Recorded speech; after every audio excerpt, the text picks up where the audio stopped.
truth is out there. Knowledge is power. This is the Prepper Podcast Radio Network.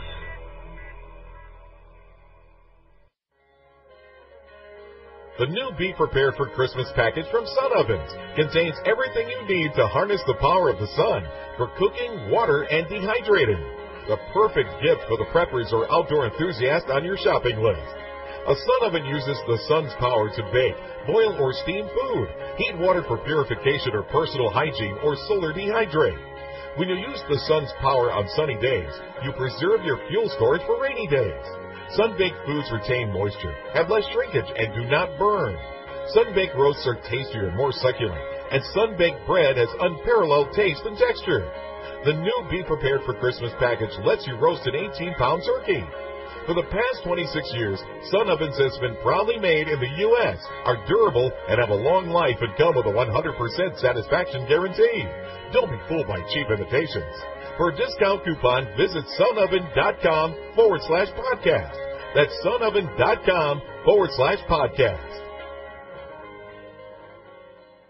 And with winter comes dangerous driving conditions. Get your vehicle ready for bad weather by getting it serviced as soon as possible. Prepare for emergencies by packing food, water, warm clothes, and weather-appropriate shoes or boots. Don't forget to check the spare to make sure it's usable. Stay informed on bad weather, dangerous driving events by visiting prepperpodcast.com. When Christmas comes, you don't want your family to stare at an empty chair. Are you sick and tired of having your First Amendment harassed or censored on Facebook? Use no more, as we now have a new alternative to Facebook. It's called Awareness Act.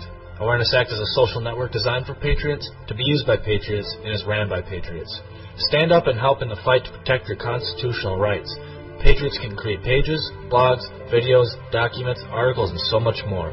We even have a unique news feed system that allows you to share, read, or connect with any patriot on Awareness Act. We are a dedicated tool for patriots to use against the tyranny our Constitution is facing. So if you're tired of having your rights infringed upon, come check us out at www.awarenessact.com. Again, that is www.awarenessact.com, the social network for patriots, not potatoes. Whether you take me for the fool, I know that I can be. Whether you see me eye to eye.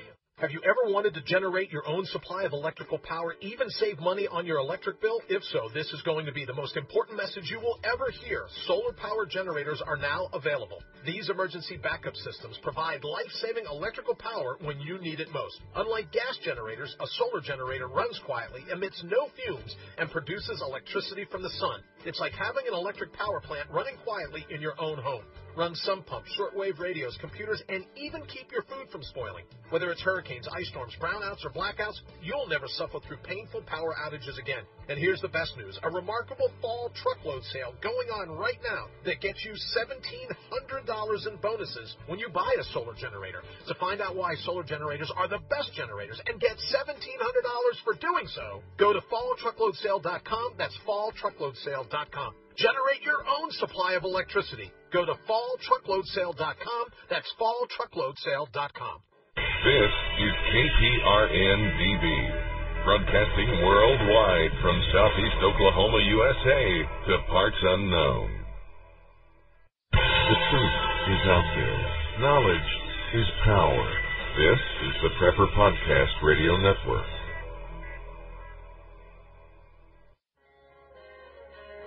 The new Be Prepared for Christmas package from Sun Ovens contains everything you need to harness the power of the sun for cooking, water, and dehydrating.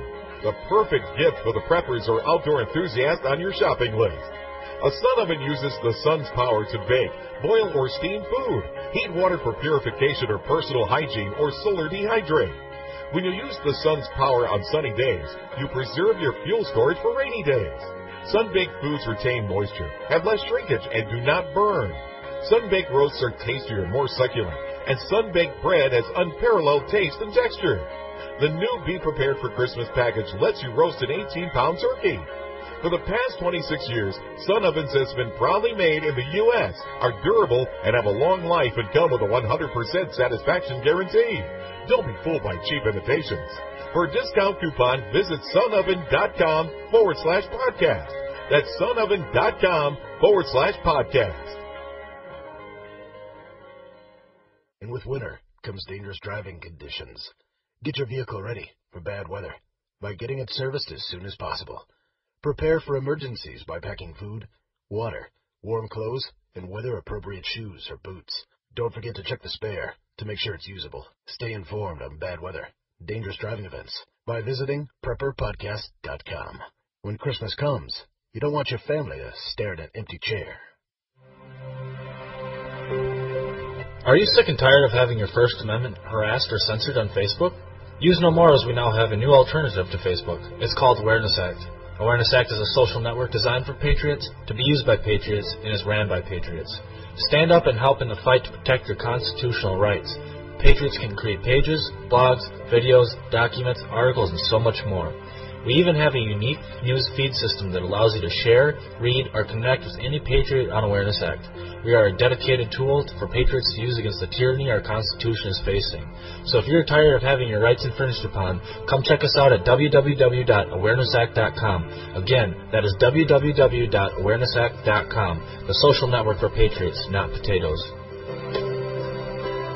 Whether you take me for the fool, I know that I can be. Whether you see me eye to eye. Have you ever wanted to generate your own supply of electrical power, even save money on your electric bill? If so, this is going to be the most important message you will ever hear. Solar power generators are now available. These emergency backup systems provide life-saving electrical power when you need it most. Unlike gas generators, a solar generator runs quietly, emits no fumes, and produces electricity from the sun. It's like having an electric power plant running quietly in your own home.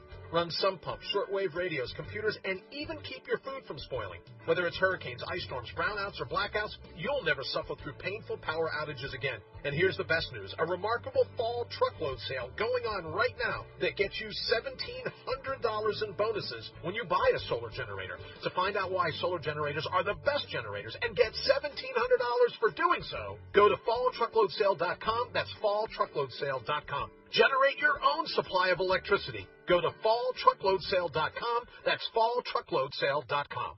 This is KPRN-DB, broadcasting worldwide from Southeast Oklahoma, USA to parts unknown. Charlie McGrath here with an important message from Chris, Phil, Russ, Tyler, and the folks at PrepareWise.com. Do not wait until it's too late to be prepared for a disaster. The world's a crazy place. We have the ever-present threat of man-made political and economic crisis, making it important to be prepared. But when you factor in natural disasters, it goes from important to mandatory. A 7.7 earthquake in Canada, a 6.5 earthquake in Central America, and over 50 million Americans affected by Hurricane Sandy. It's time to make Legacy Premium freeze-dried storable food part of your preparedness plan. Legacy Premium tastes great, has a 25-year shelf life, and is the only certified non-GMO freeze-dried storable food in the business. I really recommend the 360-serving package. That's 120 days worth of life-sustaining calories for about $1.25 per serving. Give the guys over at PrepareWise a call at 888-545-6265. Again, 888-545-6265. Or better yet, visit them online at PrepareWise.com. No one knows what the future holds, whether an unexpected natural disaster or a catastrophe of a more personal nature. You never know when you're going to need to call upon your survival skills and supplies. In order to be fully prepared, we at Dan's Depot believe you need two things in order to get through these uncertain times without fear: proven gear and top-notch survival training. DansDepot.com is not just another storefront selling survival gear. Our staff has been studying, practicing, and teaching survival skills for over 4 decades. We use and abuse all the gear we sell. So, when we recommend survival products, you can be assured that it's the highest quality gear available at the best price. But having the best gear means nothing if you don't know how to use it. That's why we have on-site video instructions to help you choose survival products for any situation.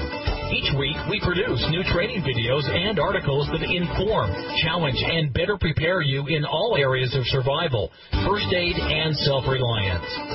Come visit us at damsdepot.com and let our team of survival experts help you get prepared with the knowledge and equipment you need to face these uncertain times with confidence. That's DANSDEPOT.com. Silver has been in use as an effective antimicrobial for thousands of years, and this old technology is still in use today. In 2001, a patent was approved for a new medical silver application, nanocatalytic silver hydrosols. Unlike conventional colloidal silver products, some of the advantages of nano silver include up to 300% greater bioavailability, proven non-toxicity in over 25 university and FDA-approved laboratory studies, and extreme stability with a shelf life of over 10 years. Guaranteed. With just one product, you can replace all the antibiotics, wound and burn dressings, and water purification products in your medical bug-out bag. These products have been patented for use against some of the deadliest pathogens known, many that are resistant to traditional antibiotics, yet are safe and gentle enough for treating a baby's diaper rash. To learn more about this medical silver breakthrough and see the published scientific studies, visit www.lifesilver.com. All orders ship within 24 hours with deep discounts and free shipping for case orders. That's www.lifesilver.com.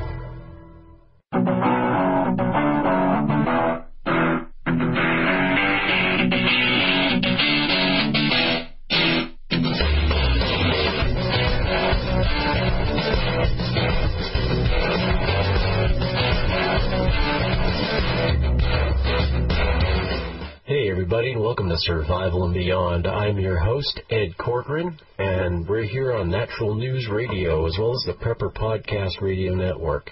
And boy, oh boy, folks, it's a sad day in America. You know, I'm still trying to figure out or sort through how I feel about all of this travesty. It's a Greek frickin' tragedy. Yeah, I mean, first of all, I had to deal with it on two different levels. On the mundane level, there's the knowledge that this is all a show, that this is all a game designed to keep us chasing our own tails around in circles, thinking that we're making a difference, thinking that there's some kind of difference between the candidates. The two-party system is a sham. It's brainwashing. It's a freaking illusion. That's the only thing that it's the best way to describe it. It's absolutely contrived. It's contrived and it's staged and it's rigged. Yes, it is rigged. You know, and even if it's not rigged, it's still, when you have the same controllers, which is the oligarchy, the banks, the corporations, that's who's in control of the country. That's who's in control of the elections. You know, we had Goldman Sachs backing both candidates. How can you lose? You're playing both ends against the middle. And you know what, folks? We're the middle. You know, this is an age-old tactic. This is an age-old ploy. This is how the Rothschilds stole Britain, you know, by deception and thievery. But I digress, and I don't want to digress. I don't want to go off on a tangent about that. You know, I want to keep on track. You know, trying to figure out, you know, how I feel about knowing that it, you know, it's all just a game. It's all just a show. You know, I mean, I was so ambivalent about it that I seriously considered not voting at all. Because it's like, well, what does it matter? You know, they're going to give us two choices that are two sides of the same coin, fundamentally identical in terms of they both support continuing war. They both support NDAA. They both support Obamacare in their own way. I mean, criminy. Romney was the architect of Obamacare, but you know what? All of that is water under the bridge. I'm not even. This is the kind of talk that I was talking. These are the kind of things I was talking about. I talk real good now. I've been up all night. These are the things I was talking about all the way leading up to the election. That was the time for that talk. Now it's not even worth discussing. So I'm not going to belabor that point. So there it was. There it is. You all know it. I'm preaching to the choir. I don't need to go on and on about it. But then on the other hand, the knowledge that this country is controlled not by our political system, not truly by our government, by our government by way of control of the bankers, from the bankers, corporations, the oligarchy. That is what is in control, and that is why the elections are rigged. I mean, voter fraud, the vote counting, everything. It's if I want to be incredibly and seriously and probably realistically pessimistic about it, it's rigged. It's rigged. It's like Franklin Delano Roosevelt himself said, presidents are selected, they're not elected. And, so then, you're like, oh, really, what's the point? And that's really why I was thinking about, why even bother? I'm just going to stay home. And, and I was busy all day, and I didn't really have time to focus a lot of thought on it. I mean, it was just like any other day.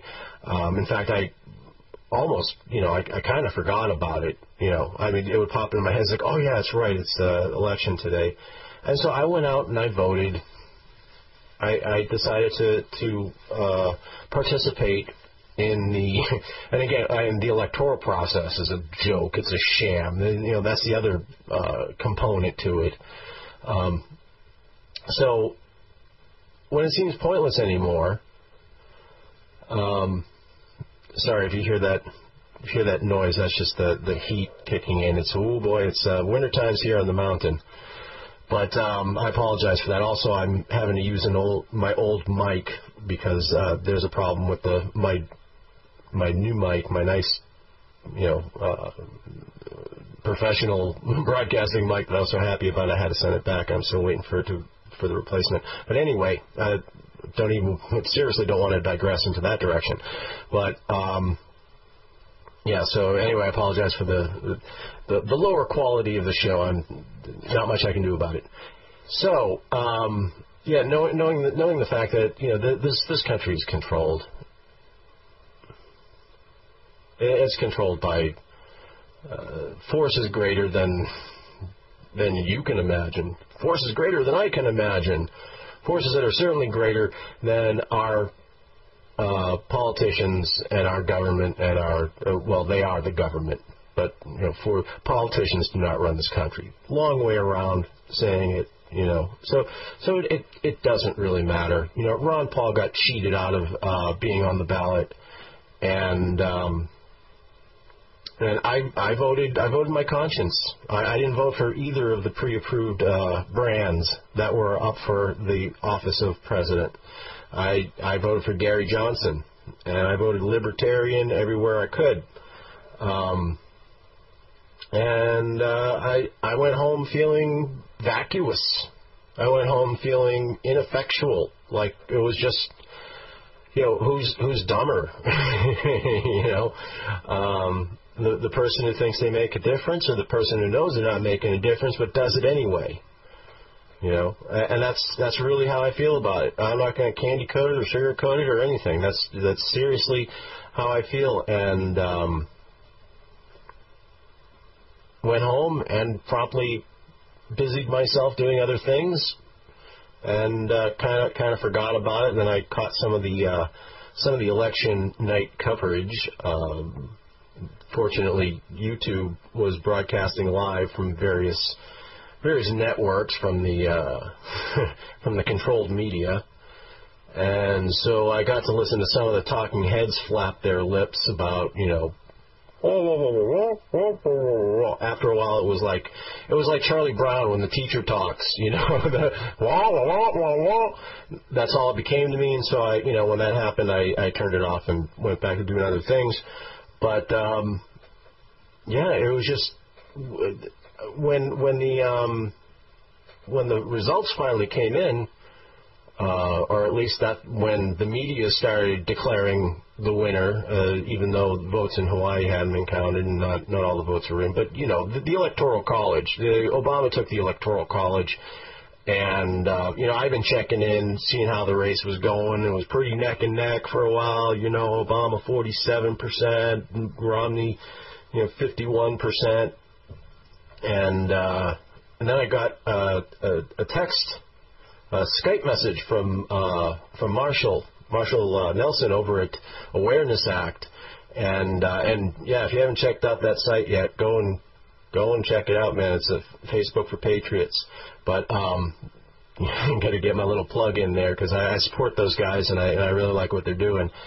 But I got a message from Marshall, and he was all upset, and I was like, oh, what's wrong? And I thought something happened, like, he was having problems with the server or something, technical, or, and he was saying, oh, Obama, this is, another 4 years of the dictator. And I was like, oh, crap, and so I turned on the one of the broadcasts again, and sure enough, they were declaring a winner. And I was like, I really couldn't believe it. I really kind of thought Romney was going to win, and it occurred to me, it's like, how stupid can Americans be that they would re-elect what is not even someone who is not even arguably the worst president in American history, who's absolutely thrown this country into the dumpster, right? And then, that inevitable thought occurs. It's like, it doesn't matter. It doesn't matter. He wasn't voted in, Forces beyond our control put him back in the Oval Office. And all the pundits were blaming Romney because, Romney never really let anybody get to know who he is. And, and it's like, yeah, we all know who he was. He's a millionaire businessman, and he's anybody but Obama.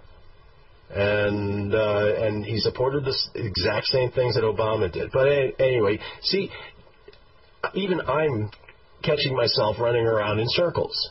Arguing the similarities or pointing out the similarities between Obama and Romney and the whole thing as if it means something. It doesn't. It doesn't mean anything. None of it. None of that. I heard somebody utter the phrase while I was at the polling, the polling facilities, whatever you want to call it. It was an elementary school. While I was at the polls, I overheard somebody evoking the phrase their duty, their exercise, performing their duty as an American by going to vote. And it occurred to me, I never understood where that mentality came from. Voting is not a duty. Voting is not onerous. It's not a burden. It's not, at least it shouldn't be. Voting is our right. It's our right to choose. It's our right to have a say in how our lives are affected. And I don't know, I just thought there was something wrong about, something about that phrase when, your American duty to go and vote. Something always rubbed me the wrong way about it. I can never really put my finger on it.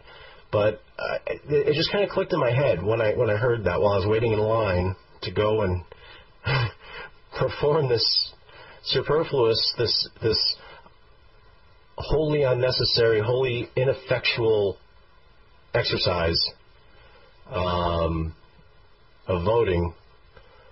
And it's like, I'm trying not to be cynical, but you can't help it. You can't help it when the game is rigged. The game is rigged. The table is tilted. The playing field's uneven. And no matter, and this is just it.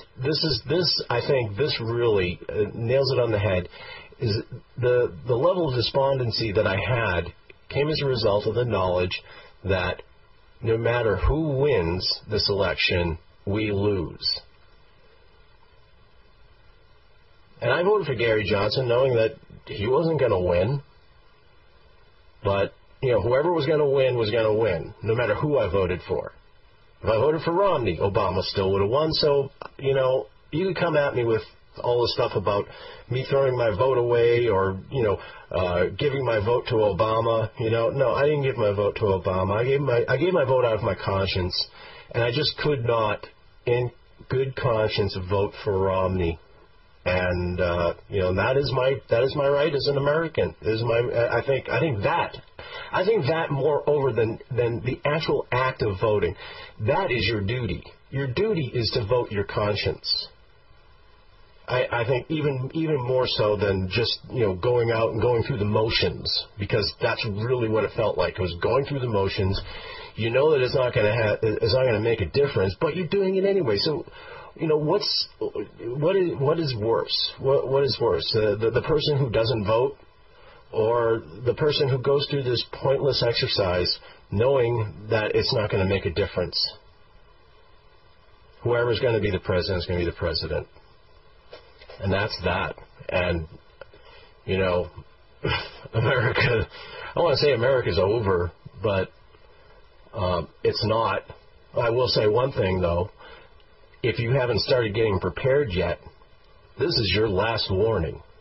Because if you thought Obama was bad when he had to worry about getting reelected, how bad do you think he's going to be now? And, we might see a third term. We might see, him pull a Roosevelt.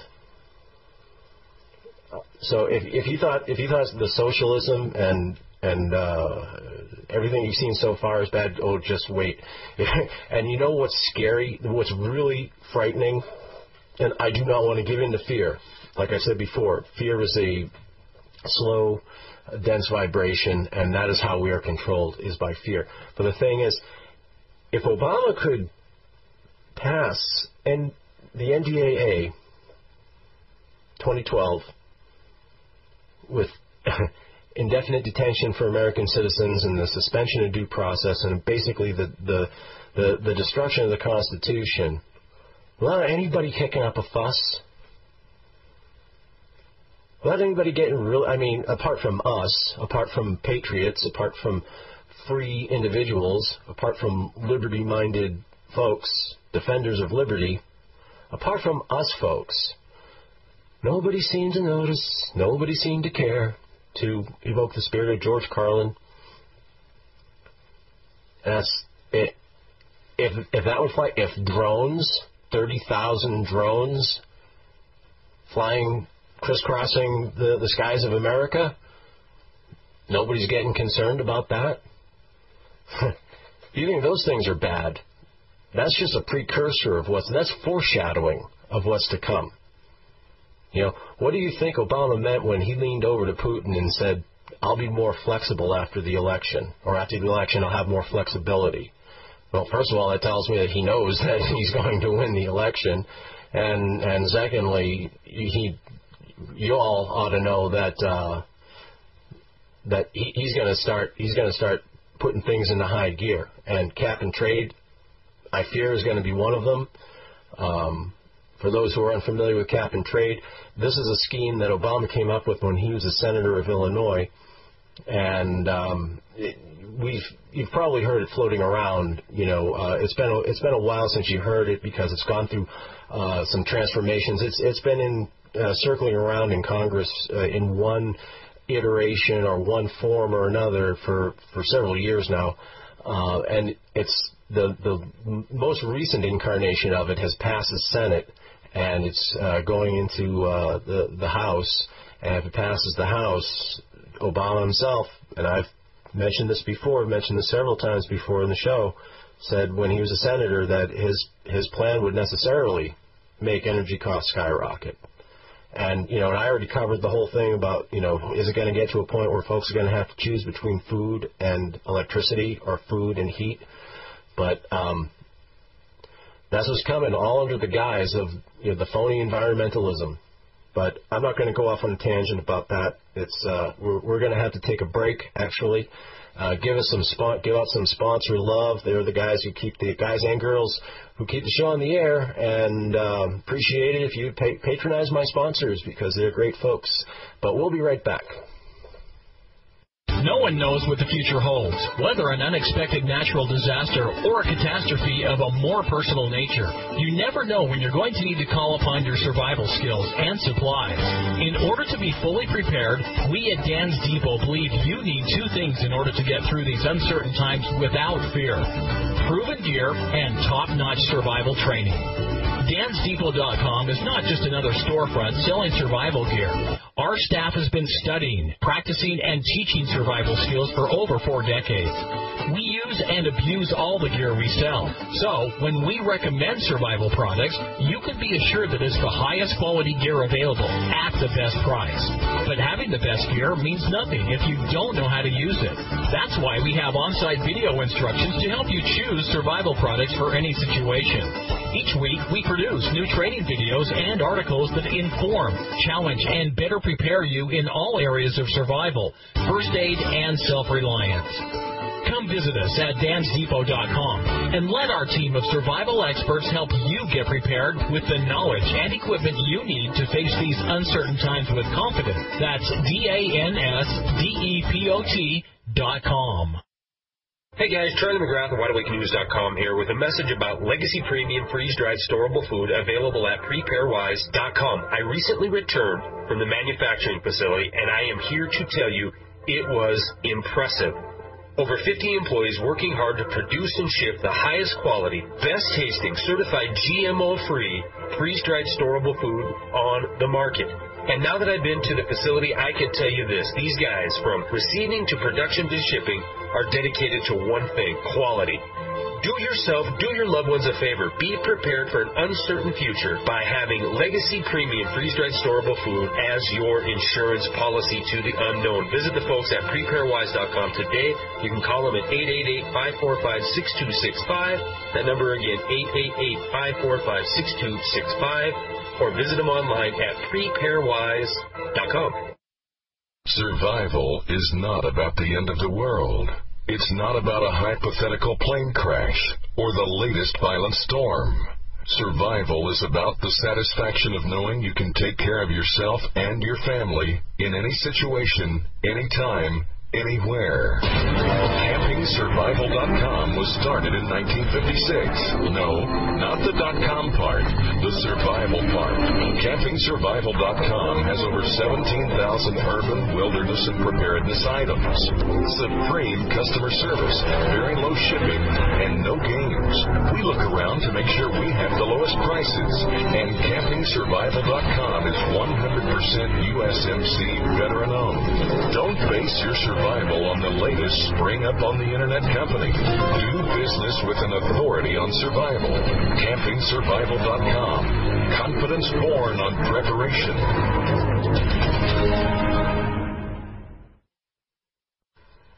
Okay, and we're back. And don't forget, you can get 5% off all of your purchases at CampingSurvival.com by entering the coupon code SBRadio. That's S as in survival, B as in beyond, and the word radio. That's all one word, no spaces, SB Radio. Go get your gear at CampingSurvival.com. And now that we're back, to pick up the subject. Well, I don't want to sound all defeatist. It occurred to me that, I might sound a little hangdog about it and just really despondent. And honestly, that's the way I feel. That's honestly the way I feel about it. But, I like to be solutions oriented. I don't like to just bring up the problems, but offer some solutions. And that's really why I've been talking about the whole complex issue of reality and being able to see or be aware or be conscious of what reality really is, because this is really this is really the best solution that there is. Because if you're aware of it, if you're aware of the illusion, if you're aware of the conditioning, the brainwashing, I mean, that's one thing, but then what? What do you do with that? It's like, okay, I know it exists, but there is something that you can do about it. There's something we all can do about it. And the more people who are aware that they can create their own or manifest their own reality, you do not have to accept what you are given. You do not have to accept this. Just like you don't have to accept two choices, two parties, which are basically identical anymore. You don't have to accept that either. But if you're going to reject one reality, then you need to replace it with another. And who better to create that replacement than you? And you can do it. You seriously, I'm not saying this to put a lot of mumbo jumbo in your head. Okay, I mean, this is stuff that I've done. I've experienced it myself, and I'm not saying that I can teach you, how to do it. Like last week, I gave you that exercise to manifest quarters, and I really kind of did a roughshod job of it, or more to the point, I should say, I should have laid a little more groundwork rather than just saying, well, you just visualize a quarter and, go and do it. Because to do that is no better than The Secret, which I can't stand it. I can't stand it when people, when you talk about manifestation or you talk about, creating your own reality, and people, they knowingly nod and go, The Secret, like they've read that book, and so therefore now all of a sudden they, have found the truth and understand the mysteries of the universe. That's really not it. Like I said before, that's just positive thinking. Positive thinking isn't going to get you anywhere just by itself. Plastering a veneer of positive thinking on top of your cynical, negative way of thinking is just not going to work. But anyway, not trying to be critical, but this is something that something I've been meaning to do for a while. The subject matter to talk about this stuff, but there's one thing or another, and really gratified that a lot of you listeners are digging it. So anyway, kind of lost my train of thought here for a second, folks. That'll happen sometimes when I try to think of too many things. All of these ideas and these thoughts that to talk about and subjects to cover just are swarming in my head, and sometimes it's hard to actually know where to start, where to go next, and try not to get off track. But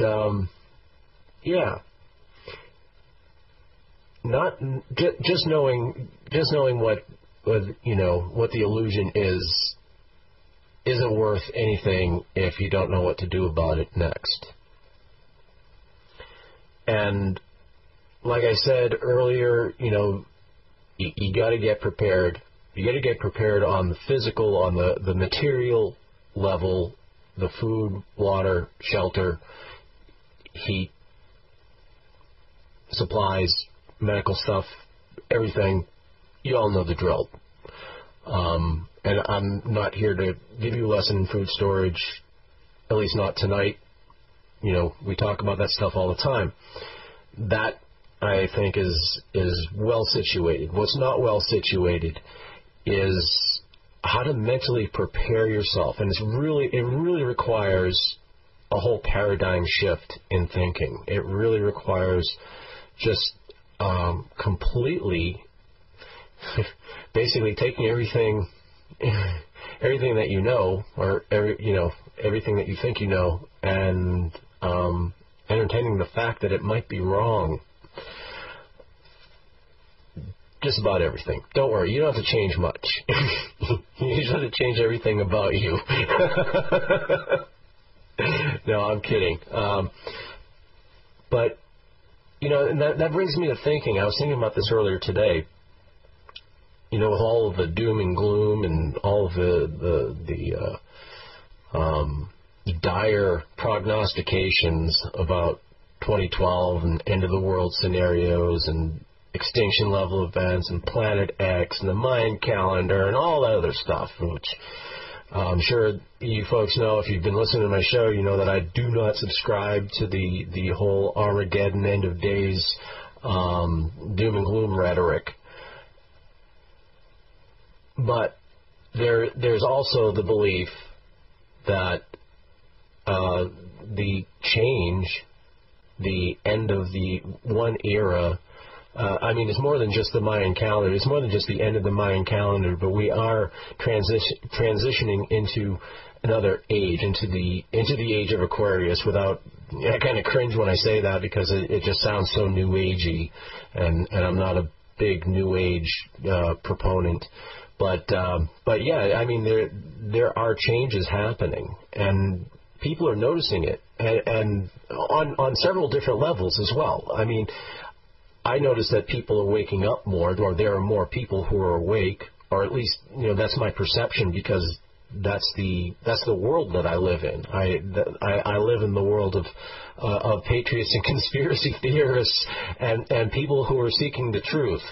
That is the world I occupy. That's where I habitate. And so that could just be my perception, but I don't think it's just that. I think that they're just on a personal level, not just doing the show and the circles that I orbit, online or in the survival and preparedness community, but just in my own personal life. When I talk to people, when I talk to strangers, when I bring up certain subjects, I get a lot more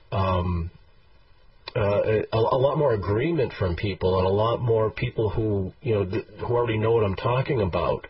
And I don't have to feel like, I don't have to feel awkward, like, I got to be careful I don't sound like a conspiracy theorist, or have to defend, something that's, well, basically, I don't want to get in arguments with people.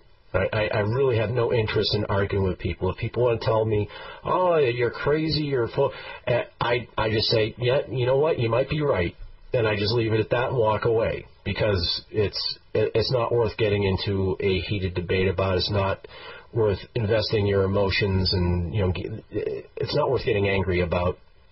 And so I just leave those people alone. But I do not really encounter that too much. I for the most part, I talk to some stranger at the gas station and strike up a conversation about the New World Order and about how the banks and corporations are really in control of the country, and people are like, yeah, they know it. I don't have to convince them of anything. So I think really by and large, a lot of people are waking up. A lot of people are starting to realize, but there are different levels to it. There's it's one thing to know that the elections are kind of a joke and everything like that. And a lot of people, that's all they think. They think it's just a joke, but they don't think that there's anything. There's no control behind the scenes. There's no hidden hand that's manipulating the events in this country and manipulating our politics and government. That is a little too far, bridge too far for them, to go. But they will admit that it's largely an illusion, and we're all playing a game here. So it's gratifying. Sorry, yes, I did. I started drawing a blank there and going off on a tangent again. Well, that's what I do. That's one of my trademarks, I guess. Yeah. So there are more people waking up, and I think more than just on that level. I think people are waking up on a spiritual level. I think people are waking up on a vibrational level, becoming aware of those things as well. And I was watching a video with a fellow named John Hagelin, and I think that's the way you pronounce his name. And he's a quantum physicist, and he's also he speaks a lot about the nature of reality and about spirituality and in particular transcendental meditation. So, like he's on both sides of that whole thing. And I think a lot of quantum physicists are. I think a lot of quantum physicists are. I mean, how can you not be drawn into, like, once you know these things, you can't unknow them. Once you know that, reality is really just a wave. There is nothing solid. There is nothing material until it's perceived that way. Other than that, it's a potentiality. Everything, the universe is a potentiality wave, or the concept that consciousness is really what holds the universe together. It's what the universe is, and that's on the deep end of the pool, admittedly, but I'll get to that. Don't want to jump right into the deep end right away. But I was watching John Hagelin, and he was remarking that he's noticed that more people are receptive to that line of thinking, the spiritual and the real, quest for what reality really is. More people are receptive to that and actually hungry for that kind of knowledge as well. And he teaches transcendental meditation. He teaches people. He goes to prisons and teaches prisoners TM and schools and disabled people and whatnot. And he said he's finding not only are there more people who are hit to this, who are accepting of it, but there are more people who people are taking to it faster.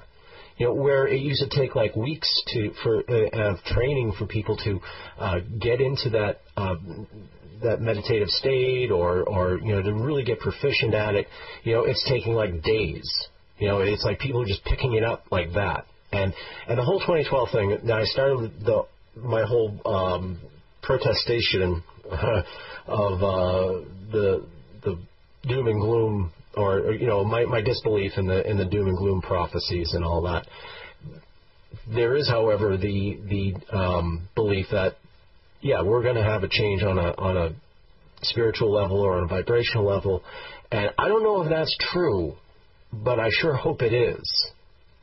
And from the looks of things, from what I'm hearing, just as people are waking up politically, or waking up to the New World Order, waking up to the illusion of our society, our culture, the American, the whole thing, the American dream, waking up to that illusion, waking up to the fact that the American dream is just that, it's just a dream, but also waking up to the fact that there is more to our existence than what we have been brainwashed to believe.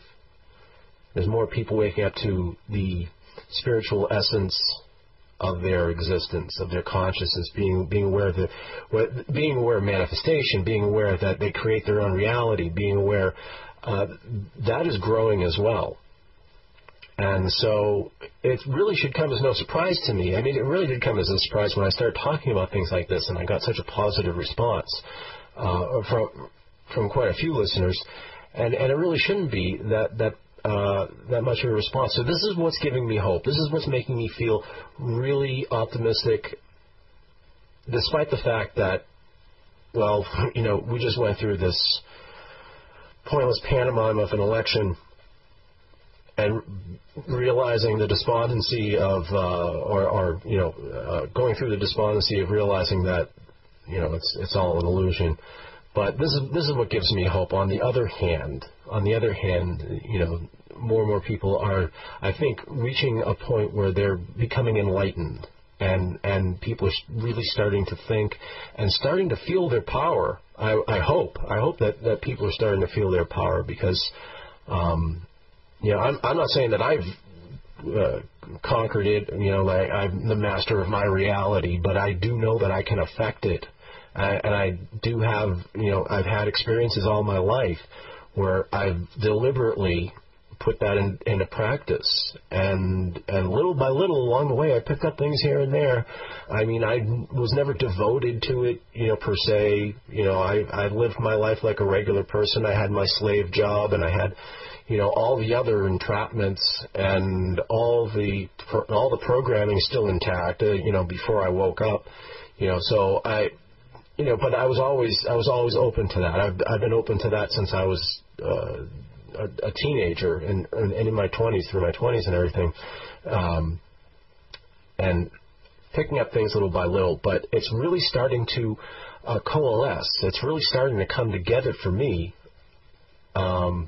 a lot more reliably, I guess, or consistently.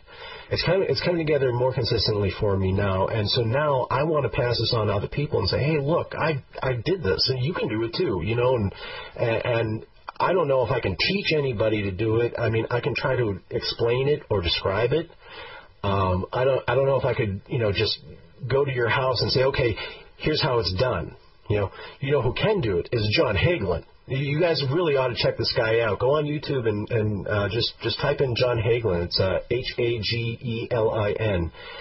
This guy can. And the first time I saw him speak, he was on one of those, History Channel type shows where they were had various people from realms of quantum physics and also spiritual teachers and whatnot.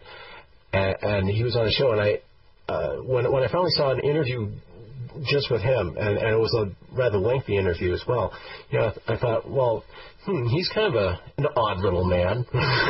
Was my first impression, And then the more I listened to him speak, he has this, he has this quiet peace about him, of course, as you would expect, but it's not in the it's not in a cliched way. It's not like, oh man, everything is peace and love, man, and feel the vibrations of the universe, man. It wasn't like that at all. He was.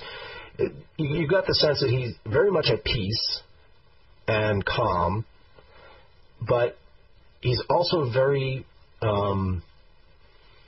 very to the point. Like he doesn't, when he's speaking about this stuff, unlike myself, he's not trying to convince you that it's real. Whereas I might do a little bit more of that and say, believe me, man, you can do this. This guy, the way he speaks is very no nonsense. This is how it's done.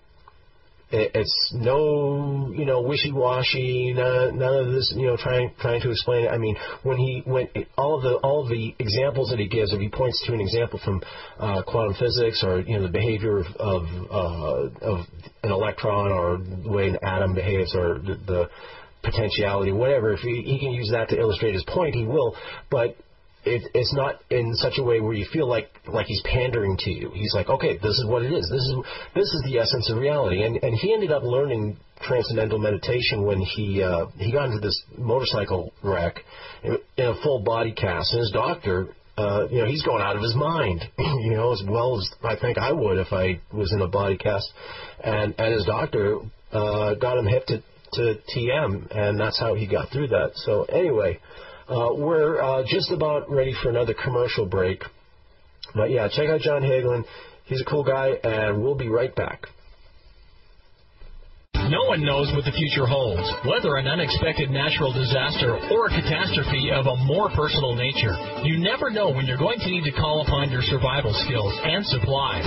In order to be fully prepared, we at Dan's Depot believe you need two things in order to get through these uncertain times without fear: proven gear and top-notch survival training. DansDepot.com is not just another storefront selling survival gear. Our staff has been studying, practicing, and teaching survival skills for over 4 decades. We use and abuse all the gear we sell. So, when we recommend survival products, you can be assured that it's the highest quality gear available at the best price. But having the best gear means nothing if you don't know how to use it. That's why we have on-site video instructions to help you choose survival products for any situation. Each week, we produce new training videos and articles that inform, challenge, and better prepare you in all areas of survival, first aid, and self-reliance. Come visit us at dansdepot.com and let our team of survival experts help you get prepared with the knowledge and equipment you need to face these uncertain times with confidence. That's DANSDEPOT.com. Silver has been in use as an effective antimicrobial for thousands of years, and this old technology is still in use today. In 2001, a patent was approved for a new medical silver application, nanocatalytic silver hydrosols. Unlike conventional colloidal silver products, some of the advantages of nano-silver include up to 300% greater bioavailability, proven non-toxicity in over 25 university and FDA-approved laboratory studies, and extreme stability with a shelf life of over 10 years. Guarantee. With just one product, you can replace all the antibiotics, wound and burn dressings, and water purification products in your medical bug-out bag. These products have been patented for use against some of the deadliest pathogens known, many that are resistant to traditional antibiotics, yet are safe and gentle enough for treating a baby's diaper rash. To learn more about this medical silver breakthrough and see the published scientific studies, visit www.lifesilver.com. All orders ship within 24 hours with deep discounts and free shipping for case orders. That's www.lifesilver.com. Charlie McGrath here with an important message from Chris, Phil, Russ, Tyler, and the folks at preparewise.com. Do not wait until it's too late to be prepared for a disaster. The world's a crazy place. The ever-present threat of man-made political and economic crisis making it important to be prepared. But when you factor in natural disasters, it goes from important to mandatory. A 7.7 earthquake in Canada, a 6.5 earthquake in Central America, and over 50 million Americans affected by Hurricane Sandy. It's time to make Legacy Premium freeze-dried storable food part of your preparedness plan. Legacy Premium tastes great, has a 25-year shelf life, and is the only certified non-GMO freeze-dried storable food in the business. I really recommend the 360-serving package. That's 120 days worth of life-sustaining calories for about $1.25 per serving. Give the guys over at PrepareWise a call at 888-545-6265. Again, 888-545-6265, or better yet, visit them online at preparewise.com. Okay, and we're back. And to get back to reel this whole thing back in, get back to what I was talking about before the break, and the point I was trying to make. Although the initial point that I brought up was the whole exercise with the quarters and manifesting of quarters. And I got an email from one of our listeners, Shelley, kind of calling me out on the fact that I was proposing to manifest quarters to my listening audience because of something that I say. Well, something that I say all the time, and something I talk about on the show all the time, is the fact that money doesn't exist. Money is an illusion. Money, it has absolutely no value whatsoever. And one particular show, and she is a regular listener. She heard the show a while back when I was talking about manifestation and about, well, the reason why. Or like, you always have some wise guys saying, well, if you manifest, then why don't you just manifest $1 million or, whatever. And I was trying to explain why it doesn't work like that, because money is, if money is essentially an illusion, it has no energy. And therefore, when you're asking the universe to give you something that doesn't exist, because everything is energy, and when something has something that's an illusion, which money is. I mean, yeah, it's a tangible thing. You can hold it in your hand and everything, and you hand it to other people when you need to get stuff that you need. You exchange things for it. You exchange it for things, rather. Yeah, it is. But that's all it is. It just functions on a well. Anyway, I'm going to really easily get trapped going down that rabbit hole, right? But I'm gonna put the brakes on that right now. The point is, if that's the way I feel about money, or that's the way I express money in terms of manifestation, then why would I ask people to manifest quarters? Basically, was the point that Shelley was getting at, and it's very, very astute, very, very observant, and I chuckled when I read that. The thing is, with the quarters, you're not trying to manifest it for its money value. I use quarters rather than, say things like, I could tell you to manifest bottle caps, I think was the example I used in my email back to Shelley. but quarters are not really commonly laying around. Like it has to be something that that you drew it to you. It was not something that is just things that are scattered. Instead of manifesting rocks or bottle caps or whatever, it's stuff that you commonly see laying on the sidewalk or the street or something like that. A quarter is something different. You don't routinely see them, or they don't routinely come to you out of nowhere, basically. And so that's what it is. It's more symbolic, of something that will mean something to you, rather than symbolic of the money value of it. So I'm not asking you to manifest quarters because that's manifesting. I'm not going to take it to the next step and have you manifest dollars, and then take you to the next step and have you manifesting 20s. That's not the point. That's not the point of the exercise at all. It's not because of the money. I'm beating a dead horse now. So you got it. Good. It's just a representation of something that's, you know what I'm talking about. So anyway. There was something related to that. The other thing too is it'll help you build confidence. That was the other thing that I also mentioned. Once you start manifesting quarters, and they will come to you. This is the thing about manifestations. You should not spend your time thinking about how it's going to manifest, or how it's going to come to you, or how you're going to know about it, or whatever. Don't think about the mechanics involved that brings whatever you're trying to manifest to you. Just know that it's coming and leave it at that. But for me, it's, again, to say, well, just go out and do it. Well, you can. You could go out and do it. Just, visualize it.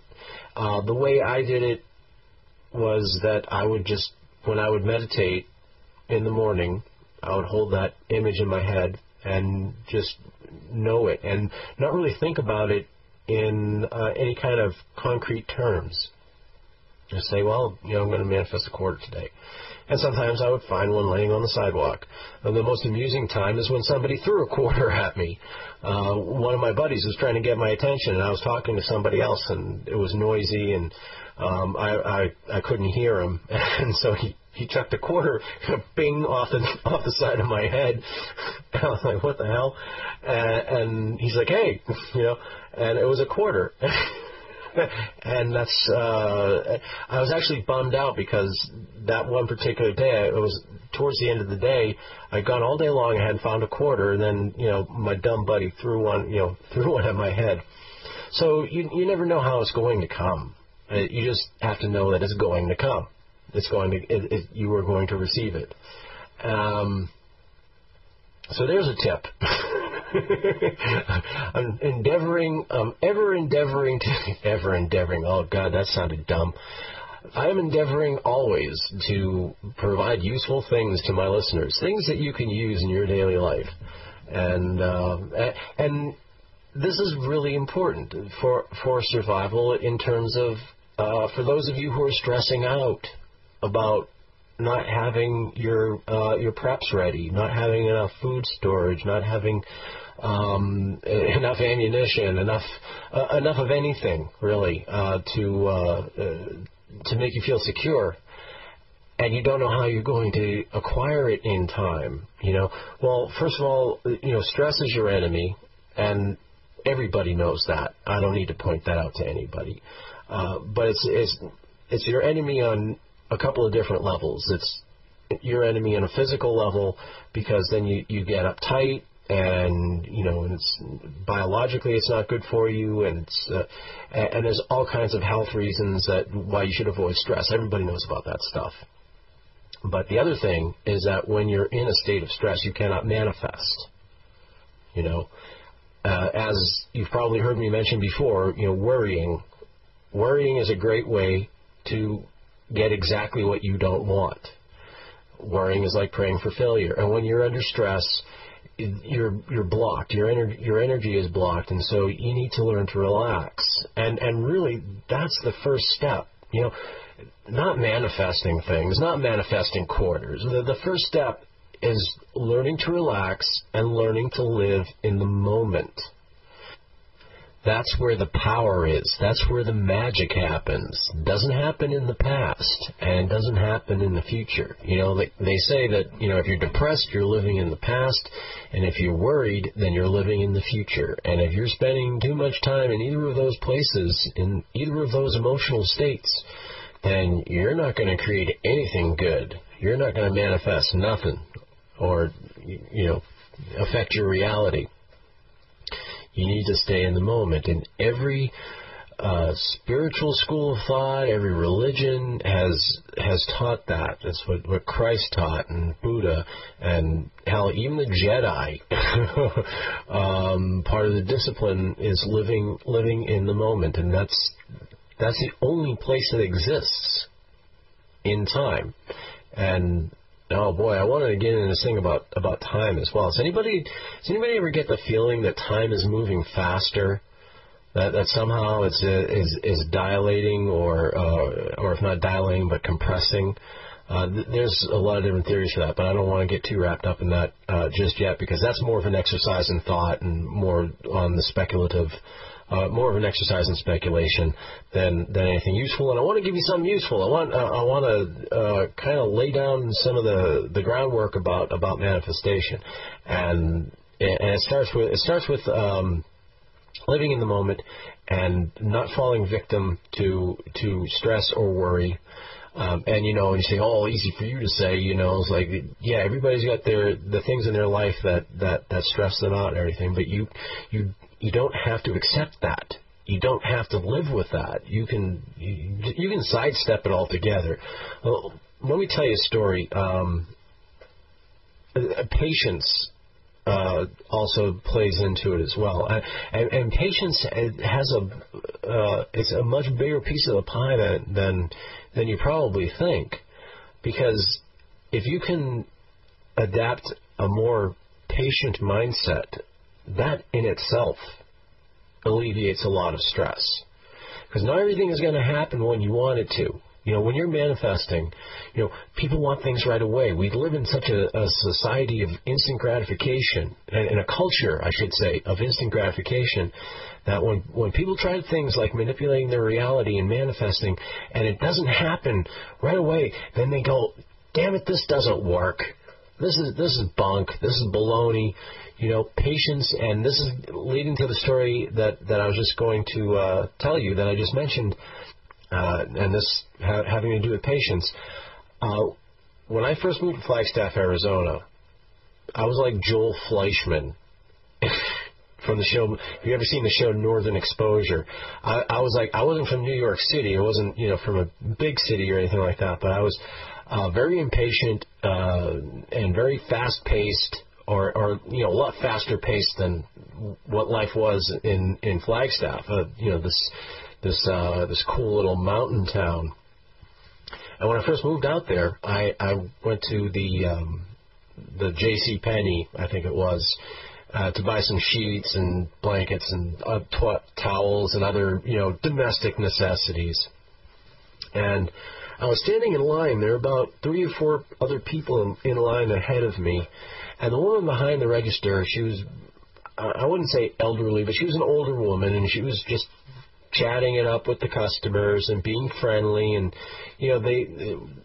they weren't, she was just being gregarious. She was just being nice. She was being just a nice person, and talking to people and taking her time. And people were enjoying life. And I'm standing there with my towels and my sheets and all that other stuff, and I had no particular place to go. I had nowhere I needed to be in a hurry, but it annoyed me to no end that I'm standing there thinking, come on, lady, you shut your yap and just ring up the stuff, And this is the pace of life that these people lived at. That's the pace of life that you should live. But I was just, all right, like, come on, let's go, and the impatience and everything, and that's something that I'm grateful for learning, and I did learn that in Flagstaff, and because it helps you out in other areas of your life. And if you're patient and you realize that not everything is going to happen on your time on your schedule, in the time frame that you want it to. But it will happen, as long as you're persistent and you don't give up. It's going to happen. It's just may not happen right away, and so that'll get you pretty far if you manage to develop it. If you manage to develop patience and not get discouraged when stuff just doesn't happen instantly, And again, that's another reason why I was kind of, not kicking myself, but kind of wishing I wish I hadn't blown, I wish I hadn't just blurted out rather the whole thing about the quarter manifestation, because now people are going to try to do it, and instead of giving them confidence, it's probably going to give people, it's going to get people discouraged and say, oh, this stuff doesn't work. So yeah, it's a good idea, but I was just all excited. I was excited. I'm excited to share something with other people about what they can do, what their power is, and it's exciting for me to plant that seed, to get that going, because that is what's going to have to happen if we're going to survive this tyranny, and if we're going to survive this world that has just come up around us. It's going to take a wholesale transformation of people's thinking. And it's going to take a wholesale leap in our spiritual development and our understanding of reality and our understanding of the universe. It's not going to be wars and revolution. It's going to be the revolution from within, and it has to happen. It has to happen with a whole bunch of us, and I think it will. And I really am optimistic about 2012 being a period of change, a period of transformation to a higher plane of existence. I really hope that's the case, and I really hope that enough people are waking up, and I hope guys like John Hagelin are right when they say, yeah, there's more people who are just getting this and taking to it quickly, and really finding their power, and to continue on with all right, we have all right, learn to relax, learn to be patient, all right, easy things to say, right, and live in the moment, easy things to say. Yeah, I know. I don't know any other way of explaining it. But if you're mindful of that, I mean, like I said, I don't know if I can teach anybody how to do this stuff, because it came to me over a stretch of time. It came to me, throughout the course of my life, really. And like I was saying earlier, so I don't know, really, this is the first time I've really talked about it on a scale like this. I've talked about it here and there, but I'm still putting it together and trying to figure out how to explain it and how to present it in such a way that people will understand it. So, you're just going to have to take whatever I have to offer. So yeah, it sounds easy, but it is easy. It is the only thing that makes it hard are the obstacles that you put in your own way. If you can't conceptualize it, if you can't. I guess the best thing you can do is just be mindful of it. Just tuck that away somewhere in the back of your head, and just keep it. Keep that in mind. Keep it in mind.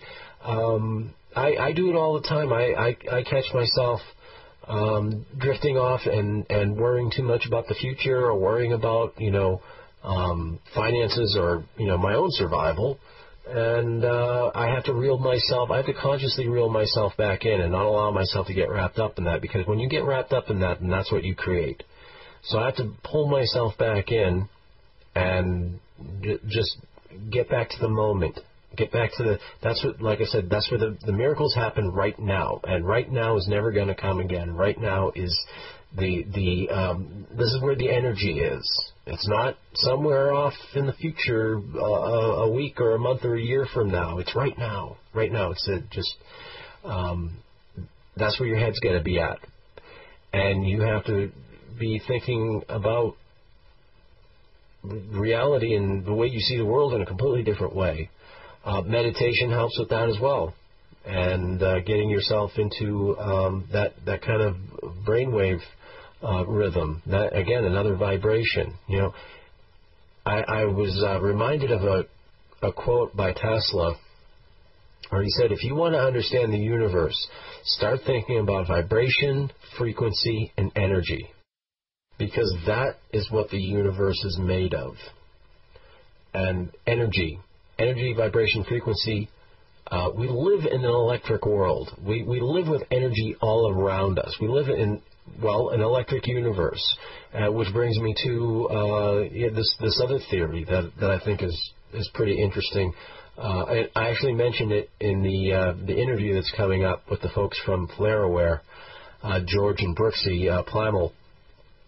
And Wal Thornhill has been causing a great deal of controversy in the quantum physics, or the astrophysics, quantum physics, in the physics academia, over his theory of the electric universe. And this really ties into with a lot of stuff that Tesla was talking about back at the turn of the 20th century. And his contention is basically everything that we know about the universe is wrong. And well, he has this theory that the universe is actually an electrical system. It's an electrical organism, and it goes a long way in explaining a lot of anomalies in the conventionally accepted physics. Things like, nobody's been able to explain why the corona of the sun is hotter than the surface of the sun. That doesn't make any sense. It also explains, it points out rather things like dark matter and dark energy, and these things are kind of, it's a fudge factor, really, because when Edwin Hubble discovered, or at least they thought they discovered, I guess, is what's being presented now. When Edwin Hubble noticed the redshift in distant galaxies and determined that was because these objects were moving, he determined that the universe was expanding, because according to the redshift, you can tell that galaxies are moving away from us, and so if the universe is expanding, then why is it expanding faster now than it was right after the Big Bang? And so that's when they came up with dark energy and dark matter, and how come mathematically there should be more stuff in the universe? Why isn't there more mass? And so they came up with stuff like dark matter and dark energy, and it's really meaningless. It's just like, maybe there's like some dark energy that's pushing everything apart, and it turns out that that's not true, or at least according to the electric universe theory.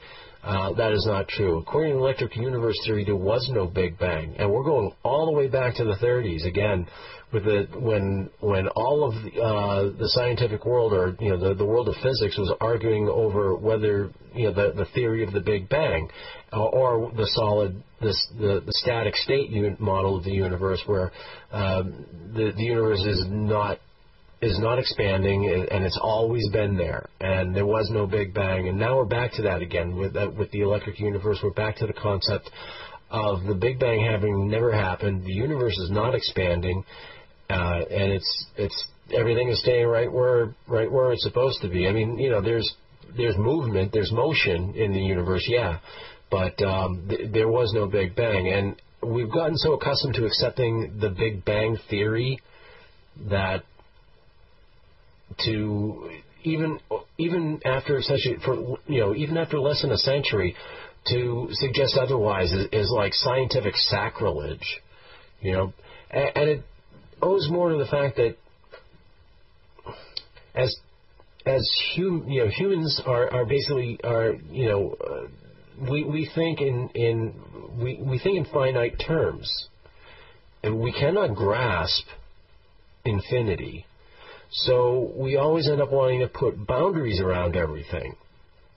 And we also, because we experience time in a linear fashion, and everything has a beginning and a middle and an end. I mean, yeah, we love origin stories. You know, like we have to find the origin of everything. We can't imagine something that does not have a starting point because of the way that we experience reality, because of the way that we experience our existence in this, the way we experience things in this plane of existence, where something has to have a beginning and something has to have an ending, and we cannot conceptualize. So we have to create things like the Big Bang to make us feel comfortable, because we can't imagine anything else.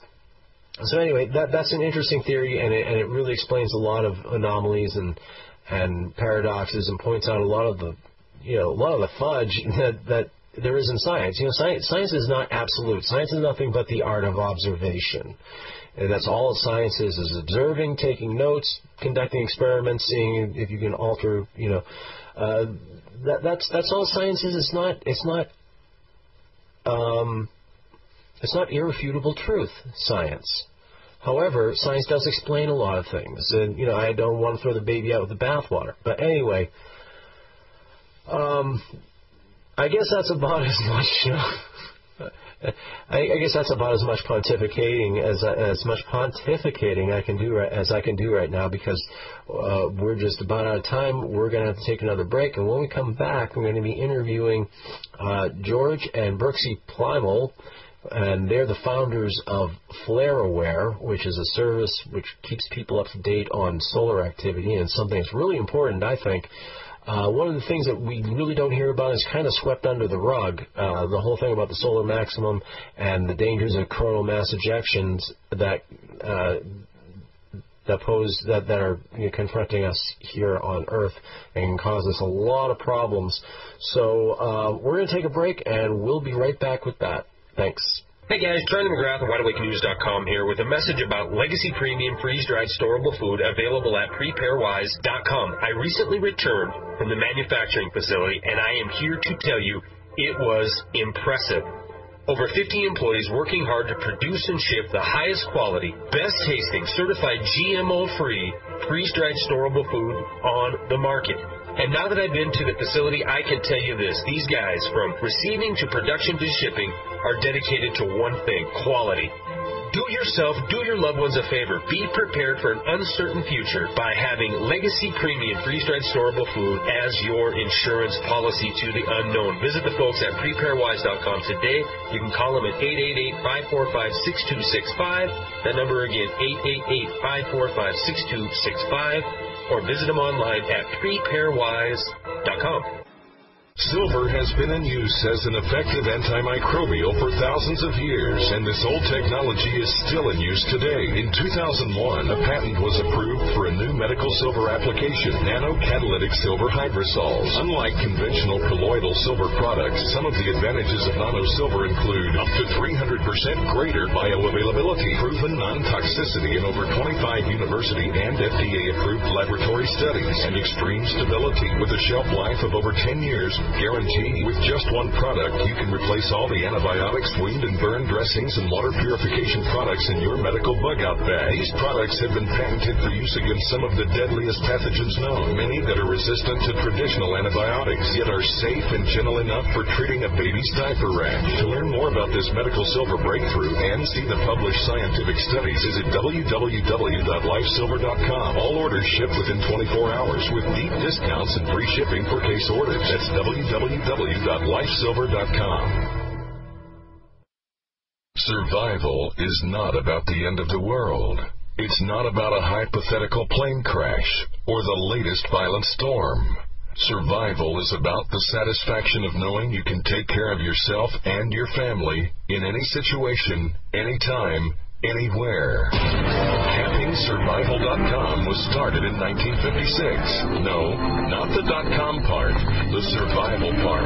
CampingSurvival.com has over 17,000 urban, wilderness, and preparedness items. Supreme customer service, very low shipping, and no games. We look around to make sure we have the lowest prices, and CampingSurvival.com is 100% USMC veteran-owned. Don't base your survival on the latest spring-up-on-the-internet company. Do business with an authority on survival. CampingSurvival.com. Confidence born on preparation. Okay, we're back, ladies and gentlemen, here on Survival and Beyond, and our guests today, we've got two guests today. Sometimes you get a lucky day, it's a twofer. And our guests are the founders of a great service it's an issue that a lot of people you don't hear talking about too much in the survival and preparedness realm, and it's called FlareAware, and it's a service that gets out information and also wakes people up to the real dangers that we could possibly be facing with the solar maximum that's coming, and getting information out there you're not getting from the mainstream media. They're the founders of this great service, George and Brooksy Plimal. So how you guys doing? Welcome to the show. Hey, thank you so much, Ed. It's great to be here with you. Hi. Hey, it's great to have you guys on. And, this is one of these things that what you guys are doing with FlareAware, FlareAware.com, by the way, for our listeners. And this is great because apart from myself and my engineer friend and a couple other people, there don't seem to be a whole lot of people concerned about solar activity and how it can affect us and what it can do, in terms of survival and preparedness. And the mainstream media isn't talking about this at all. Right. And why isn't there? Why isn't this like? I'm not saying they should have full-time around-the-clock focus on this, but, why aren't they making people aware of it? At least a documentary or maybe a spot on 60 Minutes or something, for crying out sakes. And you guys are bringing this awareness to people's attention and bringing the truth that we really do have to be concerned about solar activity. Right. Well, I think that the real important thing to note about the mainstream media is that they like to sensationalize things. And, with solar weather, you'll either hear about a little solar flare that, oh my goodness, it's coming, it's going to blow up the world, or they completely minimize it. They don't understand it. It's a matter of education. Heliophysics, solar weather, is really not something that is easily understood. It takes quite a bit of effort to really get into a level where you truly understand it. I've heard the quote before that heliophysics is about where meteorology was 50 years ago. Mm-hmm. And so I think that's a big part of what you're saying there with regards to why we don't hear this or why we don't hear it in its proper perspective in the mainstream media. Right. Yeah, and I think there's other reasons for it as well. It's just something that, it would be too distracting to some other issues that certain powers that be would prefer we pay more attention to. Yeah, so it is now we're entering into a solar maximum right now. As there's been an increase in solar activity, and there have actually been some solar storms that I became aware of just by happenstance. And why don't you tell us a little bit about that? How have things been looking so far, and where does it look like it's heading? Well, right now we're doing pretty calm. It's not. We've actually not seen as much solar weather in the past few months as we have before. Mm-hmm. Really, it's really hard to predict these kind of things. As I'm sure many people have heard, if they've heard anything about solar weather, that the sun rotates on a 11-year cycle, around 11 years. Mm-hmm. And through the past several cycles, we've actually seen quite a bit of activity. In the past, we've seen several very strong geomagnetic storms, but they really haven't been as effective as they honestly could be, especially nowadays. I mean, one of the real thing about the storms that can happen is that they mostly affect our technology.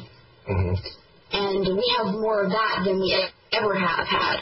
So with the increase of technology, we also have an increase in the effects of these solar storms. Sure. And maybe this would be a good moment to tell our listeners a little bit about the difference between a solar flare, a CME, EMP. Those kinds of things all get kind of used interchangeably if you hear some people talking about it. So why don't we get into a little clarification about that and the difference between those things?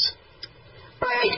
Well, the solar flares and CMEs are often used interchangeably a lot, especially by the mainstream media if they say anything about them at all. There's a really big difference between a solar flare and a CME, and although they are somewhat connected, they don't always coincide with one another. A solar flare is basically a magnetic explosion. It's a big flashing light, and if anyone knows anything about the sun, it only takes about 8 minutes to get here. Right. So this big flash of light and X-rays hits us at about, the same time that we know it happened. So as we see it, that's when the effects come. But for a solar flare, the effects are they're basically around satellites and radio communications. So that is really the biggest thing, the effect. So solar flares are really not, going on. These people ask, well, is a solar flare going to hit me? I live here. No, it's not going to hit your house. You're not going to get fried. Right. They're in the atmosphere off the Earth. Right. It's not what you think it is. You think a flare, it's not, a big flame of fire. In contrast to that, a CME is also used a lot it's related to EMPs. Quite often people say, oh, it's the same thing. Well, no. I'm sure a lot more people are aware of what an EMP is as compared to a CME, which is a coronal mass ejection. And what that means is that it's a giant plume of superheated plasma that it's throwing off the surface of the sun. Well, as it goes off, it expands out into space, and occasionally these hit us. Now, some of the effects of these CMEs are somewhat like an EMP. They can disrupt They have an effect on satellites, and sometimes they knock out GPS. Right. So GPS doesn't work because the satellites are down. But the biggest effect that you see electronically and technologically is their effect on the power grid. Right. Right. And I'm sure many people have heard of things like the Carrington event and its effect on telegraph systems back in the 1850s. Yeah, which we're way overdue for another event similar to that or on a similar scale from what I understand. Sure. Right. Honestly, experts have said that there's only a likelihood of about one Carrington event per every 500 years, but this is the longest time span I've heard, but they've based that on proton events of the same scale and not by geomagnetic storms of the same scale, because they can't figure out how often those happen at all. So honestly, they're not even using the same scale to the same kind of events to determine when they might happen. So they're more like 100 years versus right. So and others have said every 100 years, which is much more likely because we have seen other strong events in more recent history in the past 100 years or the past 50 years even. Right. But they can happen more frequently too. It's just kind of like they can. Actually, they actually have not even found a reliable way to determine the likelihood of an event like this.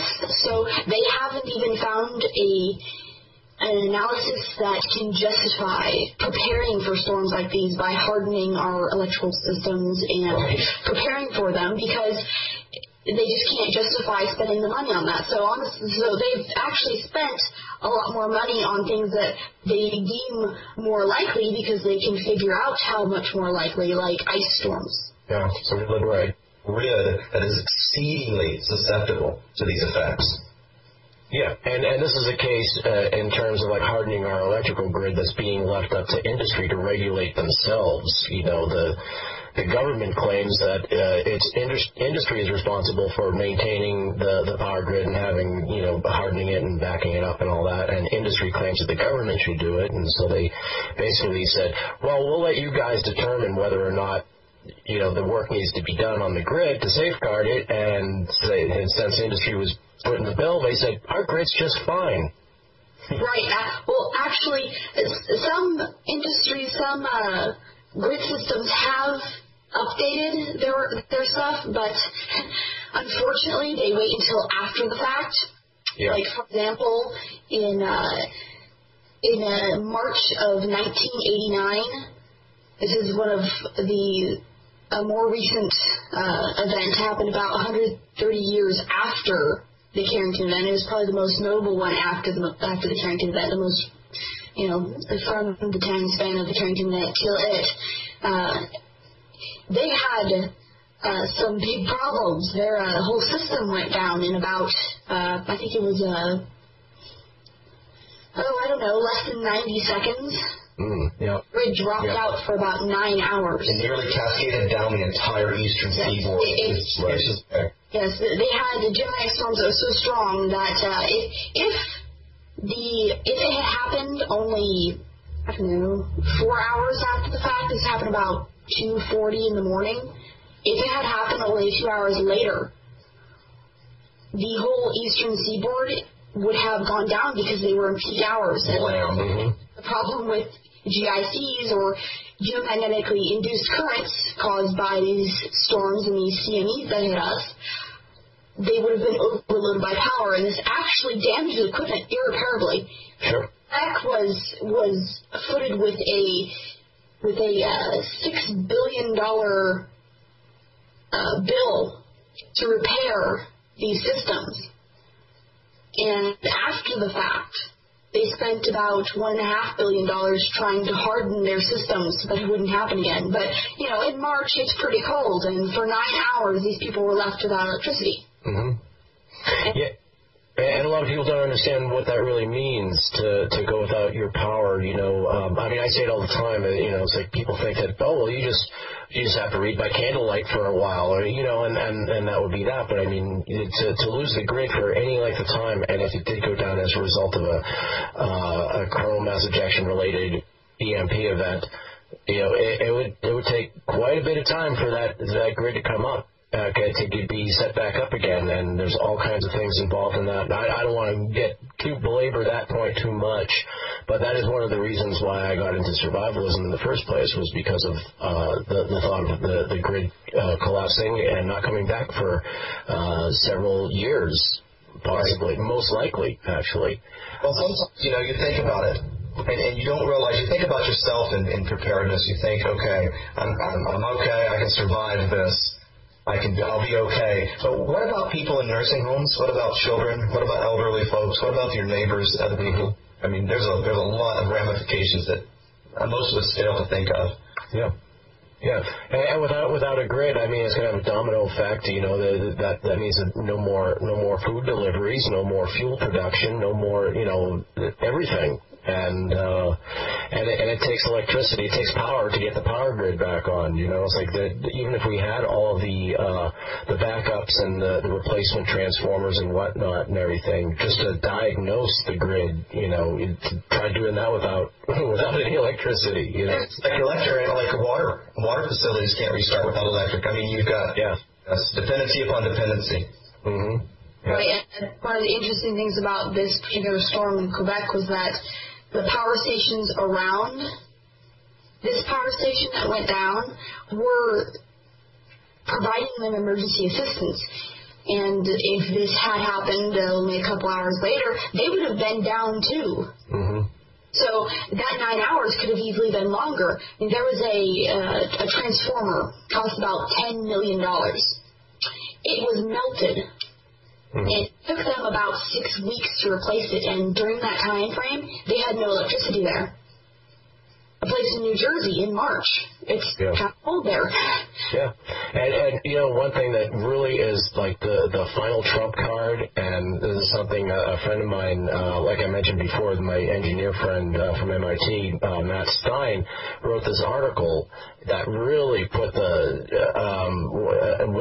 this one point alone is just like the whole game ender, let alone game changer, is that all of our nuclear power plants, if the electrical grid goes down, those backup generators are only going to run for a certain length of time, and then once those generators run out of fuel, you know, we're going to have meltdowns. The name of his article is 400 Chernobyls, which, you know, basically accounts for all the nuclear power plants in the world. But you know, we have, especially on the eastern seaboard, you know, just imagine all those nuclear power plants just going critical, all relatively within the same distance of time within each other, you know, within the same time frame.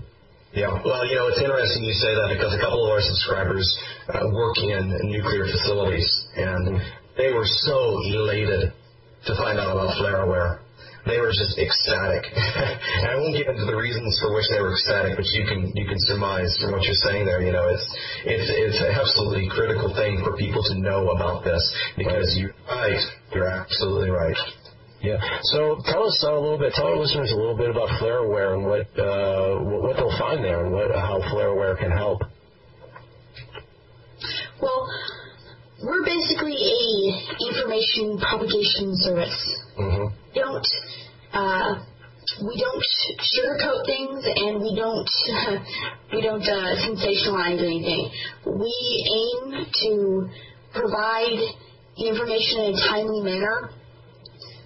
Because these storms, although a CME can take anywhere from 1 to 5 days, usually around 2 to 3 days to get here, it's still not very much time when you consider the aspects of where are you going to be if the solar storm hits. What are you going to be doing? You know, are your kids going to be home? Right.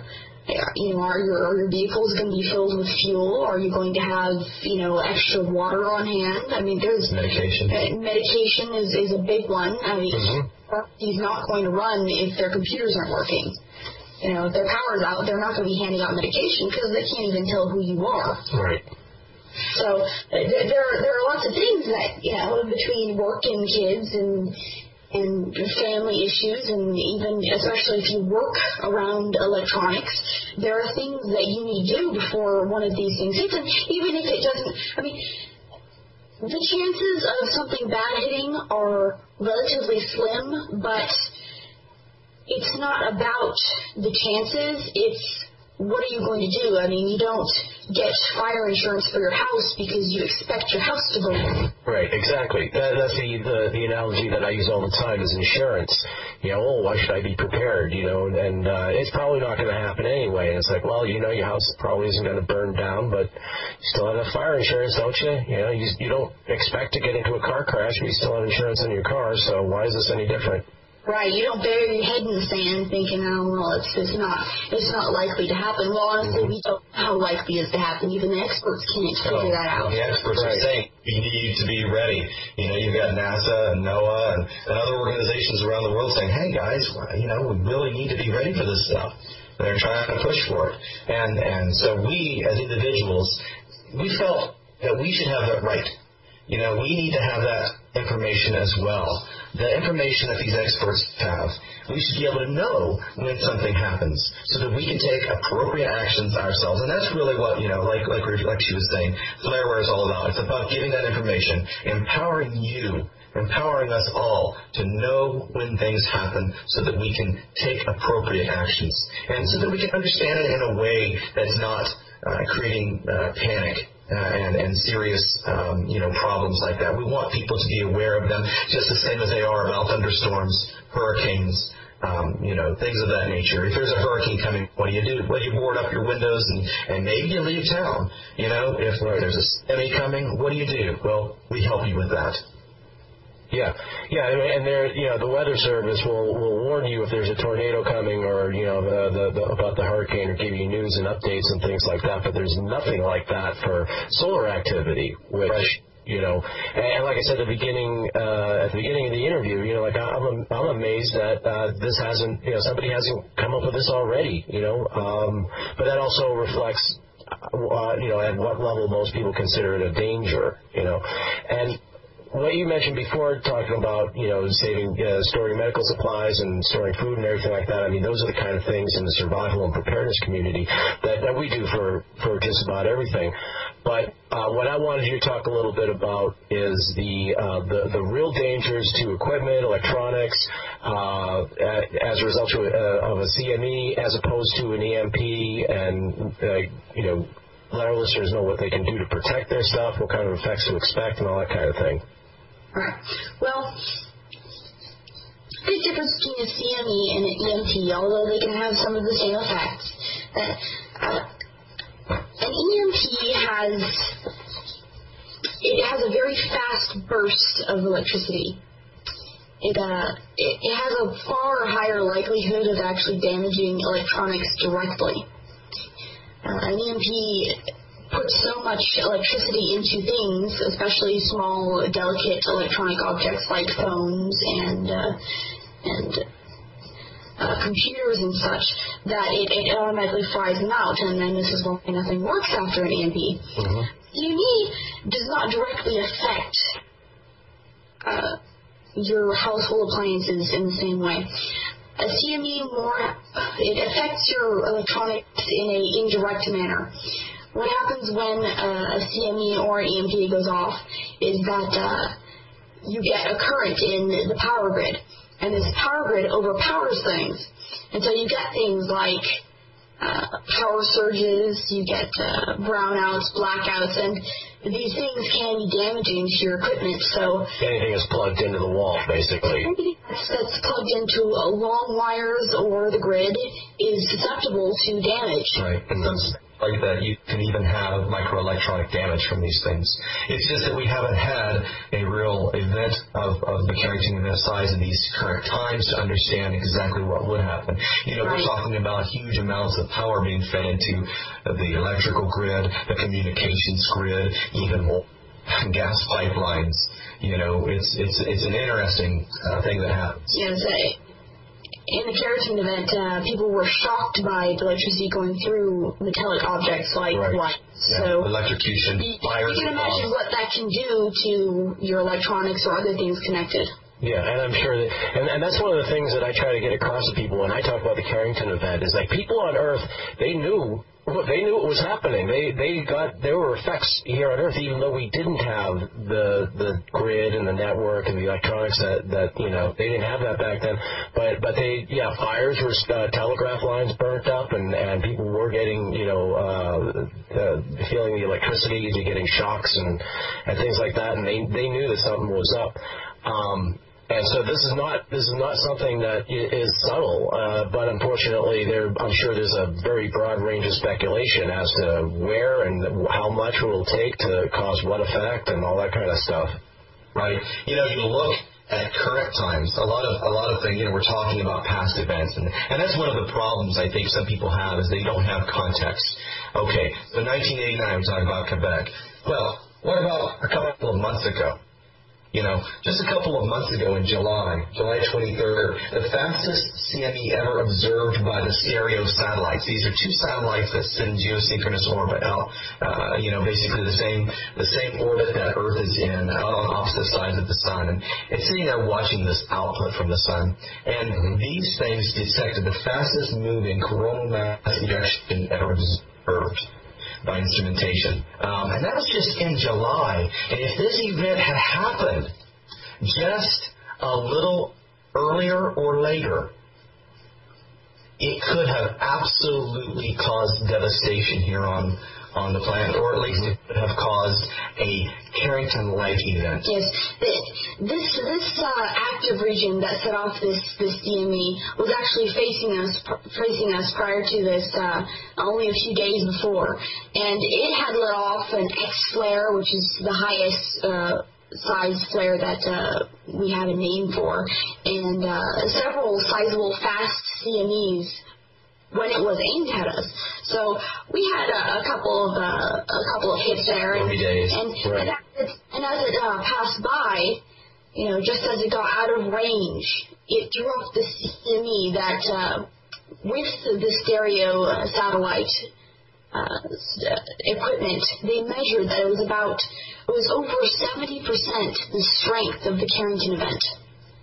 So, and imagine if it had let it go while it was aimed at us, and in combination with the CMEs that had let go prior to when it was facing us, and the X-flare, imagine all that energy at once hitting us.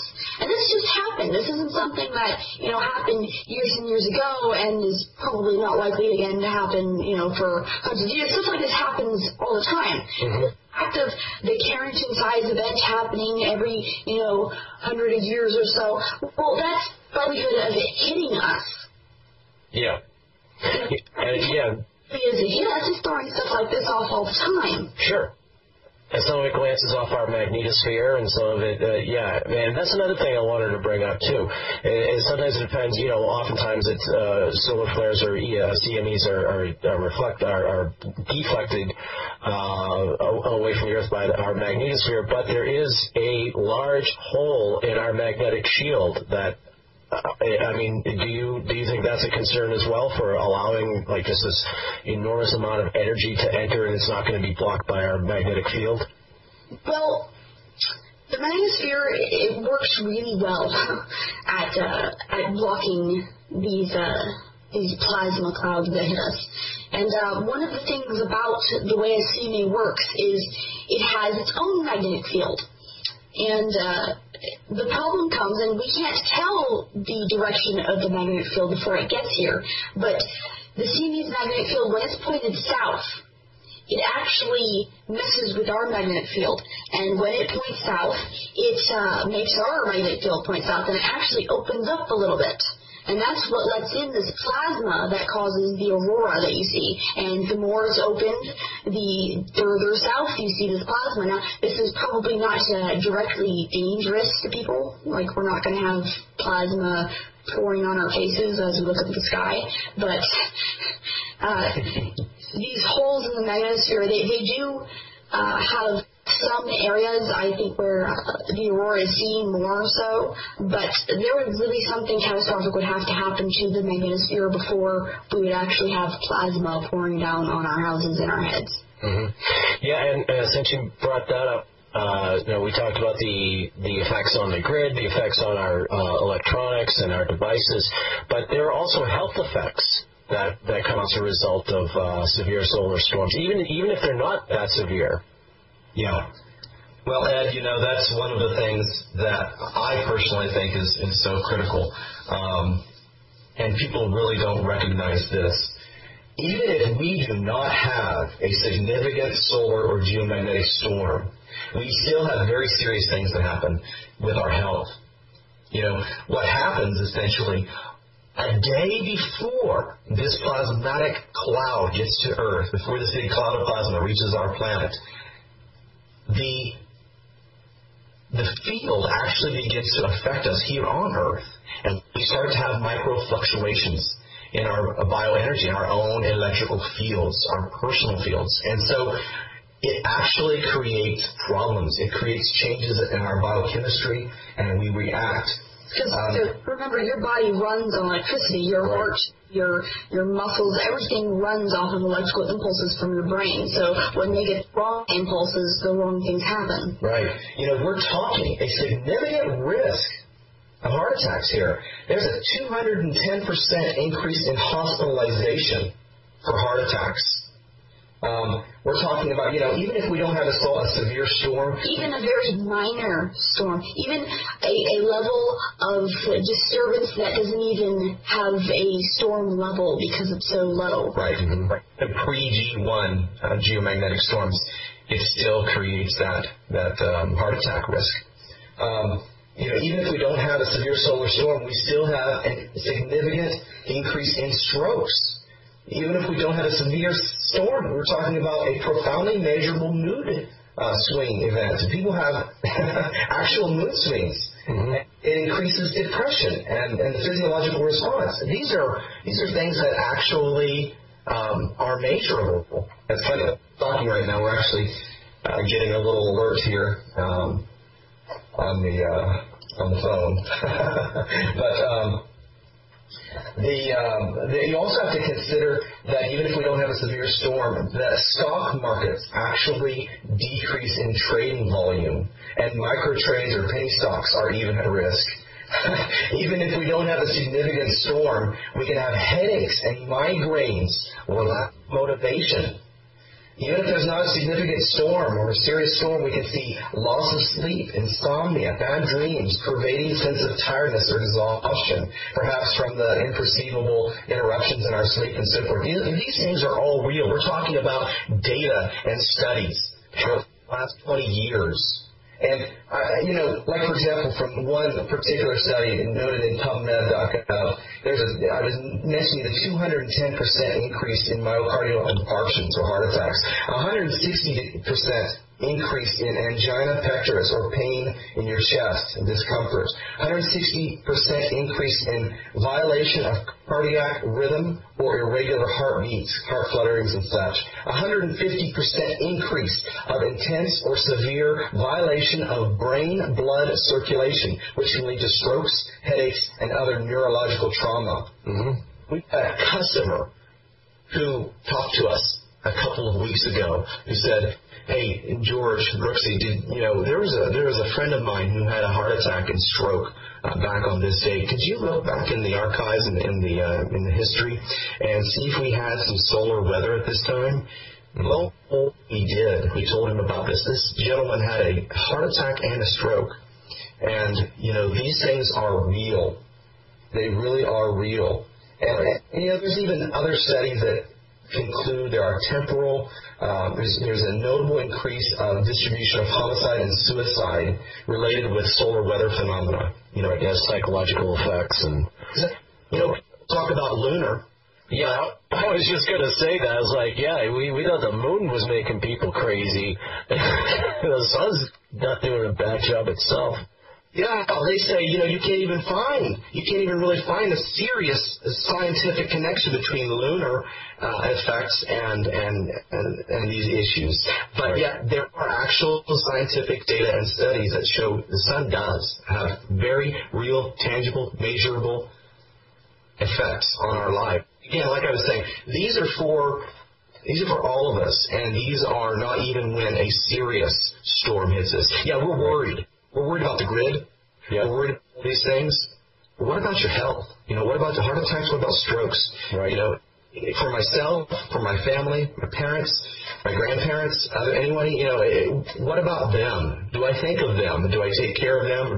Will this help me to prevent issues where perhaps maybe I can be around or within reach when something happens to a family member? Yeah, and this might sound out of left field and everything like that, but it's something that crosses my mind. Are you familiar with the electric universe theory? Oh, yeah. Go ahead. What do you think of that? I mean, with that under that theory, I mean, the sun is one of the questions that have always been asked is why is the corona of the sun hotter than the surface of the sun, and how could that be possible? But it's not actually a thermonuclear reaction, or that we think it is. And actually, there's electricity everywhere, basically, to put it succinctly or put it simplistically. Yeah. Can I just tell you here? We're getting an alert. Can I play it? Sure. This message will be repeated. This is a flare alert. A flare of level X 1.8 was reported at 11:17 p.m. Visit your solar dashboard at flareaware.com/account for more information. Again. That was just 7 minutes ago. Yep. We just had an X-flare. And that alert went out to all of our subscribers because X-flares often are associated with bigger CMEs than M-flares. So an M-flare CME could be potentially effective at beating us up pretty good. But X flares are usually associated with the really big ones. We've got to watch this one closely. Right, but this sunspot is not, aimed at us right now. So luckily, I'm pretty sure that any CME coming off of it from this flare, any CME that might be associated with this flare, is not going to hit us. But this active region is going to be aimed at us in the next several days, and it's already spitting off all sorts of crazy stuff. So. Now, typically, how long does it take for, when there is a CNE event, how long does it take for that to reach us? Well, typically the average is between 1 and 5 days, but usually it's around 2 or 3. Mm-hmm. There have been faster ones than that. Like the Carrington event took only 17 hours, and this particular CME that happened in July only took about 17 hours to get from the sun to the satellite, which was about Earth distance from the sun. So even with only several hours, you can't really rely on the news to tell you that there's something coming. Oh, of course not. I don't rely on the news to tell me anything that's the truth. Right. You want to know as soon as it's happening. Before even they have satellites out in orbit that after the CME hits them, they can tell, it's this strong. But you don't want to wait until an hour, 40 minutes, even 20 minutes before it hits Earth to know that there's this devastating CME coming. You want to know as soon as it leaves the sun that this might potentially be threatening to us. Yeah, and so making sure you know about that.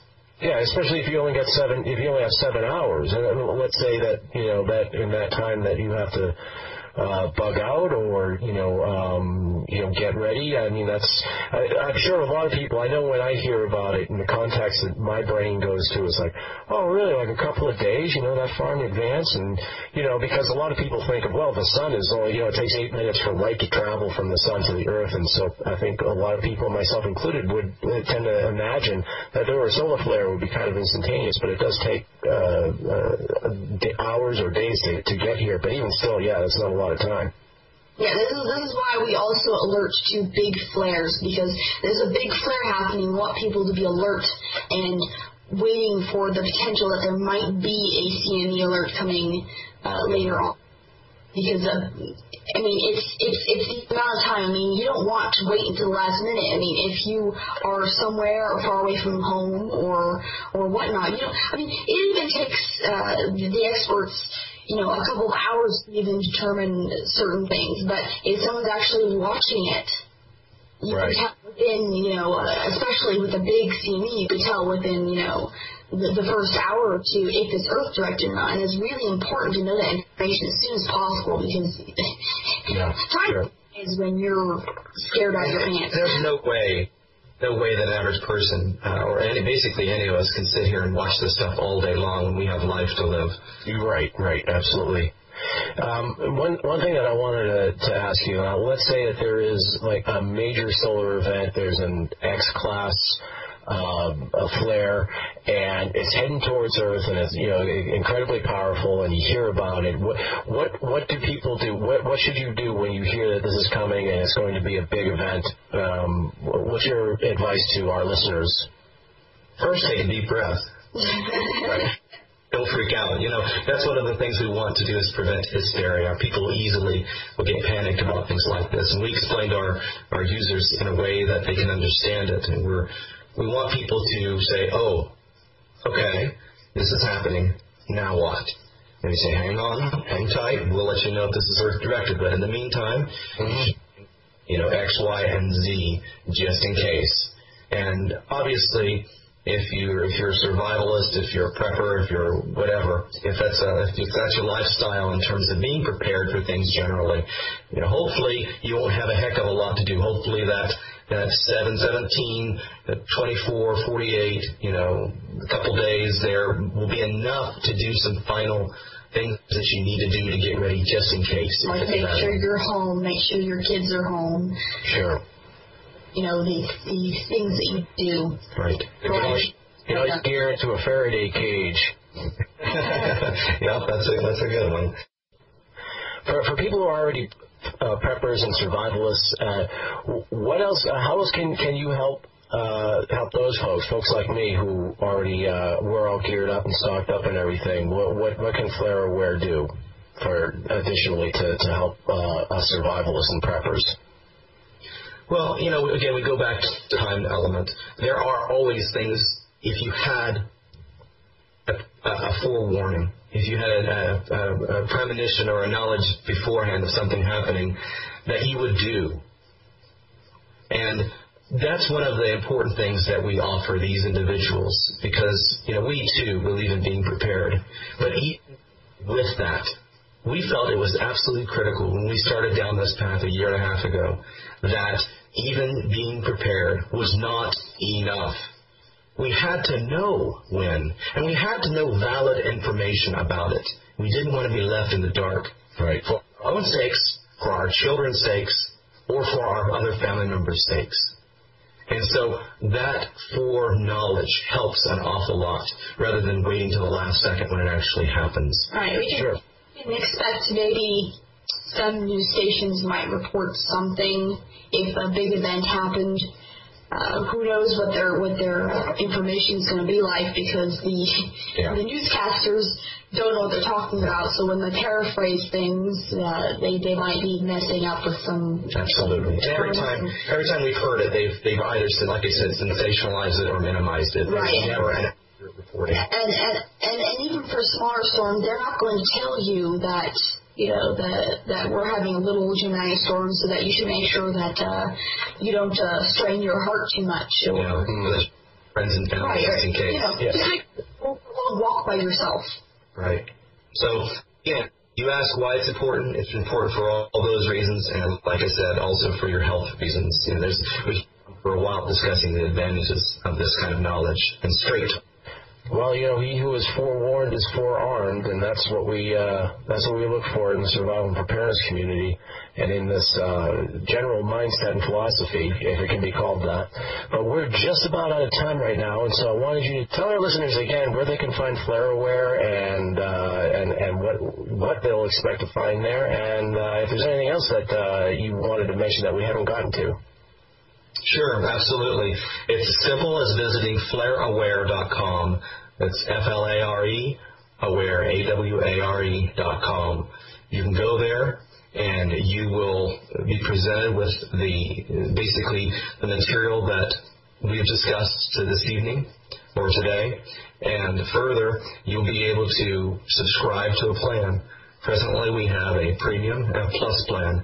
Those who really want all of the details and are concerned with their health, whether it's heart or stroke or other family members with such conditions, or you just simply want to be aware, you want the premium plan. You certainly do. For anyone else who just wants to set it and forget it, basically worried about big events, get the plus plan. It's something that we believe very strongly every single person needs. We believe that Joe Average needs it, survivalists need it, preppers need it, everyone across the planet, because this is real, it is important, and we've been told again and again and again by those who know that it is not a matter of if, but rather a matter of when. Right. So I want to thank you guys for being on the show. And again, for our listeners who might be just joining us, we've been talking to George and Brooksy Plimal from FlareAware.com. And thanks, guys, for being on the show. I'd like to definitely have you back on again. Thank you, Ed. You're great, and we really appreciate what you do. Great job. Thanks.